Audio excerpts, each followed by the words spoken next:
حضور علیہ السلام کے لائے ہوئے مشن کے ساتھ ایک کمٹمنٹ ہے. ہماری حضور نبی کریم علیہ السلام کے مشن کے ساتھ کی تکمیل، وہ مشن جاری و ساری ہے، وہ قیامت تک جاری ہے، اور اس مشن کی تکمیل میں حصہ لینا ہر مسلمان کی ذمہ داری ہے. لیکن ہمارے دلوں میں یہ بات راسخ ہے اور ہمیں اپنے پیر و مرشد سے، حضرت خواجہ شمس الدین عظیمی صاحب سے، اور ہمیں اپنے سلسلے کے امام سے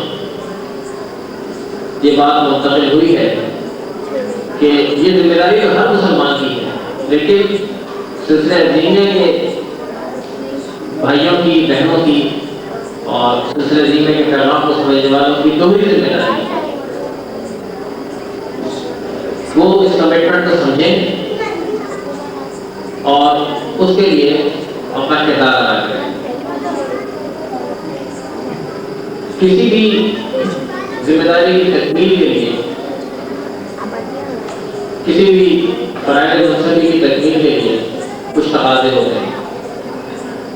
اگر آپ کوئی چھوٹا سا کام خود کرنے نکلیں یا کسی سے کروانا چاہیں، اگر آپ کسی سے کوئی کام کروانا چاہیں گے تو آپ کی خواہش ہوگی کہ جو کام جس شخص کو دیا جا رہا ہے اس کے اندر اس کی تکمیل کی صلاحیتیں موجود ہوں.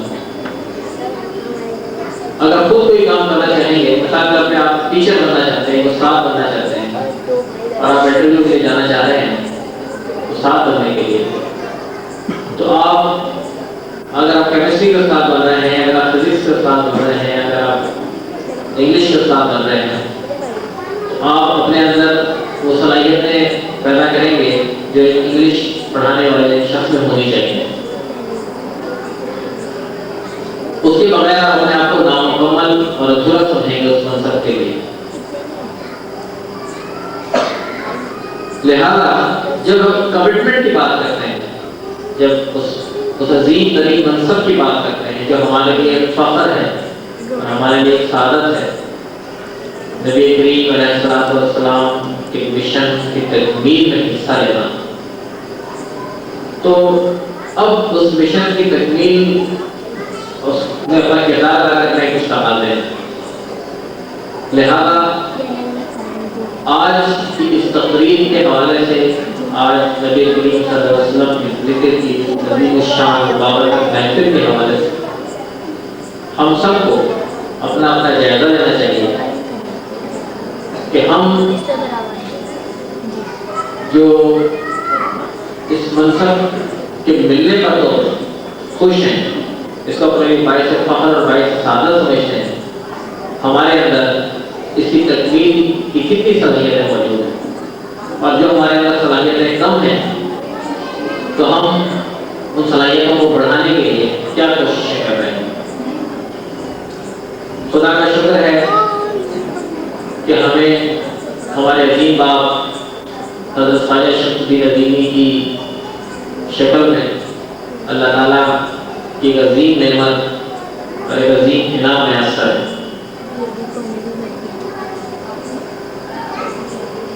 خدا اس ہدایت کی روشنی کو مدت تک ہمارے سروں پر قائم و دائم رکھے اور ہم اس ذات سے حضرت محمد مصطفیٰ صلی اللہ علیہ وسلم کی عشق کی انسپائریشن احساس حاصل کرتے ہیں. حضور نبی کریم صلی اللہ علیہ وسلم رحمت للعالمین ہیں، انہیں اللہ تعالیٰ نے سارے جہانوں کی رحمت بنا کر بھیجا. اس رحمت للعالمین ہستی کا واسطہ بنا کر ہم اللہ تعالیٰ سے دعا کرتے ہیں، یا اللہ ہمیں حضور کی تعلیمات کے مطابق، آپ کے احکامات اور آپ کی ہدایت کے مطابق اسلام کا نام لیوا بنا. یا اللہ ہم پر کرم فرما اور ہمیں ہدایت عطا فرما. اور ہم سے جو غلطیاں جو کوتاہیاں اور جو تجربی ہو اسے معاف فرما دے اور ہمیں سیدھے راستے پر چلا اور ہمیں انعام یافتہ لوگوں کے راستے پر چلا۔ رحمت للعالمین کی دوپہر ہم اپنے انفرادی معاملات کے لیے اللہ تعالیٰ سے دعا کرتے ہیں کہ یا اللہ ہم میں سے جس شخص کے جس ہمارے بھائی کے جس ہمارے بہن کے جو بھی دنیاوی زندگی میں مسائل ہیں مشکلات ہیں یا اللہ تو ان کو دور فرما دے۔ ہماری بہت ساری بہنوں کے ہماری بہت سی مائیں اور والدین اپنی بہنوں کی اور بیٹیوں کی رشتوں کی وجہ سے ان کو پریشانیاں ہیں۔ ہم سب دعا کرتے ہیں کہ اللہ رحمت للعالمین کے بخیر جو بھی جن گھروں میں بھی بیٹیاں اور بہنیں ہیں ان کو مناسب اور اچھے برکت عطا فرما۔ ہمارے بہت سارے بھائی اور بہت ساری بہنیں کسی بیماری میں مبتلا ہیں یا کسی دکھ اور تکلیف میں مبتلا ہیں، رحمت للعالمین کی شفاعت کے صدقے انہیں صحت اور عافیت عطا فرما، روزگار میں برکت اور خوشحالی عطا فرما، تمام لوگوں کو برکت عطا فرما، ہمارے خطاؤں کو معاف فرما۔ جب تک اللہ تعالیٰ ہمیں اس دنیا میں رکھے اپنی ذات کے ساتھ اور اپنے حبیب محمد مصطفیٰ صلی اللہ علیہ وسلم کی ذات کے ساتھ عشق کی حالت میں رکھے اور ہمارا خاتمہ بالخیر فرما، اور اللہ تعالیٰ ہمیں قیامت کے روز حضرت محمد مصطفیٰ صلی اللہ علیہ وسلم کی شفاعت سے بہرمند فرما، صلی اللہ تعالیٰ علیہ نبی محمد مبارک وسلم۔ محترم جناب وقار یوسف حزیمی صاحب اپنے خیالات کا اظہار کر رہے تھے۔ ہم اللہ تعالیٰ سے دعا گو ہیں کہ اللہ تعالیٰ وقار یوسف حزیمی صاحب کی زبانی تمام دعائیں قبول فرمائے۔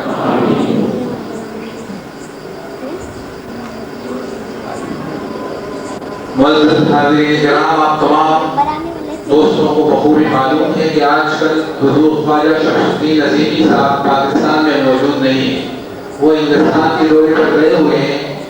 گزشتہ روز حیدرآباد سے جناب ارشد عظیمی صاحب نے جب ان سے بات چیت کی، سب دعا سلام کی اور آج کے پروگرام کے بارے میں وہ بتایا، تو حضور خواجہ شمس الدین عظیمی صاحب نے آج اس پروگرام کی توسط سے آپ تمام دوستوں کے لیے 4-5 جملوں پر مشتمل ایک پیغام بھیجا ہے۔ یہ ہم سب کے لیے خوش قسمتی ہے، قابل مسرت ہے، باعث خوشی ہے کہ انہوں نے اتنے دور ہمیں اپنی محبتوں میں اپنی عنایات میں یاد فرمایا۔ ان کے پیغام کو انہیں کے الفاظ میں پیش کرنے کے لیے میں دعوت دیتا ہوں حیدرآباد سے وابستہ ہمارے دوست ارشد عظیمی۔ پہلے سے میں حیدرآباد محبت جانب کے عظیمی دوستوں کو اتنے سے پروگرام کی محبت دیتا ہوں۔ کل ابا جی سے میری ٹیلی فون کے اوپر اندر بات ہوئی تھی، تو ابا جی نے کہا، میں آج کے پروگرام کا ابا جی سے ذکر کیا تھا کراچی مراقبات میں آج کا پروگرام ہو رہا ہے اس روز علی پر، تو ابا جی نے کہا کہ آج وہاں پر پروگرام ہو رہا ہے تو میرے تمام نزیمی بچے آئے ہوئے ہوں گے تو تم میرا ان کو سلام کہہ دینا۔ ابا جی نے کہا کہ بچے سے کہنا ہے کہ میں ابا جی کہا آپ سب کو ابا جی بہت یاد کرتے ہیں وہاں پر۔ ابا جی کہا کہ میرے یہاں پر مشن کے سلسلے میں بہت مصروف ہوں، میں یہاں پر سلسلے کا بہت کام ہوا ہے، یہاں پر ورکشاپ کے بہت سے پروگرام ہیں جس سے یہاں کے لوگوں کے علم میں بہت اضافہ ہوا ہے۔ لوگ وہاں پر مختلف قسم کے سوالات پوچھتے ہیں، روحانیت، قدرت رافی، ٹیلیپیتھی وغیرہ، اور آخر میں ابا جی نے کہا کہ میرے عزیز بچوں کو بہت بہت پیار دینا اور دعا و سلام کہنا۔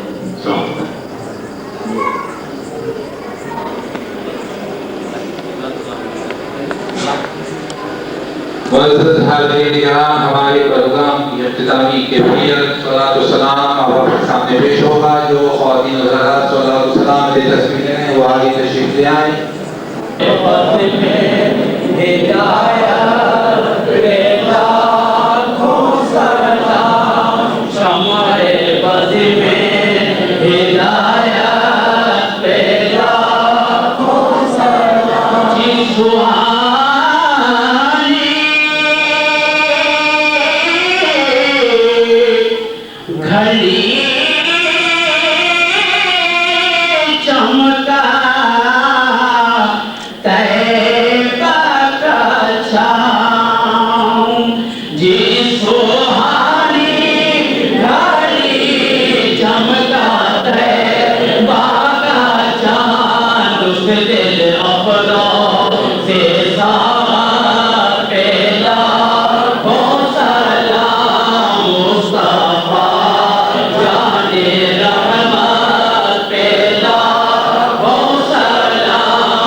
اللهم صل على سيدنا ومولانا محمد وبارك وسلم وصلى عليه. اللهم ربنا آتنا في الدنيا حسنة وفي الآخرة حسنة وقنا عذاب النار وقنا عذاب القبر وقنا عذاب الحشر وقنا عذاب الميزان. یا اللہ یا رحمان یا رحیم، تیرے ان گناہگار بندوں نے تیری بارگاہ میں ہاتھ دراز کر دیے ہیں. یا ارحم الراحمین، یہ تیرے گناہگار سیاہگار بدکار بندے تیری بارگاہ میں عاجزانہ التجا کرتے ہیں کہ ہمارے گناہوں کی طرف مت دیکھ، ہماری سیاہکاریوں کی طرف مت دیکھ، ہماری بدکاریوں کی طرف مت دیکھ، بلکہ اپنے پیارے حبیب علیہ السلام کے صدقے وسیلے سے جہاں جہاں سرزمین پر مسلمان آباد ہیں سب کو ایک کر دے اور نیک کر دے. یا اللہ جو بیمار ہیں ہم کو شفا کلی عطا فرما. یا اللہ جو قرض دار ہیں ہم کو قرض سبک دوش فرما. یا اللہ جو بیمار ہیں ہم کو شفا کلی عطا فرما. یا اللہ جو مصیبت زدہ ہیں ان کی مصیبتوں کو دور فرما. یا اللہ جو بے روزگار ہیں ان کو رزق حلال عطا فرما. یا اللہ آج کی جو یہ محفل ہم نے منعقد کی، یہاں پر تیرا خاص فضل ہے اور تیرے حبیب علیہ السلام کا خاص کرم ہے کہ تو نے ہم کو اتنی پیاری اور بابرکت محفل میں شرکت کی توفیق عطا فرمائی. یا ارحم الراحمین، اس بابرکت محفل کے صدقے میں جو بھی حاضرین مجلس یہاں حاضر ہوئے ہیں، یا ارحم الراحمین سب کی دینی مرادوں کو پوری فرما. یا اللہ ہم سب کے گناہوں کو معاف فرما، ہماری خطاؤں کو معاف فرما، ہمیں سچا پکا عاشق رسول بنا، اپنے پیارے حبیب صلی اللہ علیہ وسلم کے طریقے کے مطابق زندگی گزارنے کی توفیق عطا فرما. یا ارحم الراحمین، ہمیں ہمیشہ اسی طرح اتنی پیاری محفلیں کرنے اور حضور علیہ السلام کے عشق میں گم رہنے کی توفیق عطا فرما. یا اللہ سلسلہ عظیمیہ کے جتنے بھی بہن اور بھائی ہیں ان کے ایمان میں علم و عمل میں اضافہ فرما. یا ارحم الراحمین، یا ارحم الراحمین ان کے علم و عمل میں اضافہ فرما، ان کو ترقی و کامیابی عطا فرما. اس محبت و خلوص اخلاص کے ساتھ یہ دینی کام کر رہے ہیں. یا ارحم الراحمین ان کے گھر سے مدد فرما. یا ارحم الراحمین ہم سب میں آپ کی محبت اخلاق اتفاق پیدا فرما. کوئی سلسلہ کے پیر و مرشد حضرت خواجہ شمس الدین عظیمی دامت برکت والی کے علم و عمل میں اضافہ فرما. ان کا سایہ ہمارے سر پر قادر قائم و دائم فرما. یا ارحم الراحمین ہم تو سب کو دین پر استقامت عطا فرما. یا رسول اللہ انظر حالنا، یا حبیب اللہ اسمع قالنا، اننی فی بحر ہم مغرق خذ یدی سہل لنا